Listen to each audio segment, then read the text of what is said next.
India سے علی رضا بھائی نے سوال کیا ہے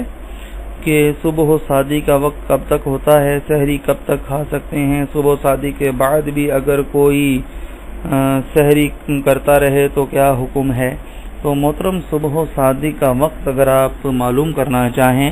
تو ہر مسجد میں دائمی نقشہ جات موجود ہوتے ہیں، آپ اس میں بھی دیکھ سکتے ہیں، اور انٹرنیٹ پر دعوت اسلامی کی ویب سائٹ پر آپ وزٹ کریں dawat-islami.net، وہاں پر بھی دنیا بھر کے ممالک اور ان کے شہروں کے نماز کے اوقات، زوال کے اوقات، ہر ختم سحری اور صبح و شادی کے وقت اور سورج کے طلوع غروب کے اوقات موجود ہیں الحمدللہ، تو آپ اس میں دیکھ سکتے ہیں، اور سحری کا وقت بھی آپ کو انشاءاللہ اس میں پتہ لگ جائے گا،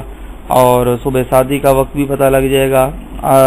افطار کا وقت بھی انشاءاللہ معلوم چل جائے گا۔ رہی یہ بات کہ اس وقت تک کھا پی سکتے ہیں جب تک اجالے میں اپنے بال نظر نہ آ جائے، تو یہ فضول بات ہے، اس پر ہرگز آپ یقین نہ کریں، اور اگر کوئی ختم سحری کے بعد صبح شادی کے بعد بھی کھاتا رہتا ہے تو ظاہر ہے کہ اس کا روزہ نہیں ہوگا۔ جزاک اللہ خیرہ۔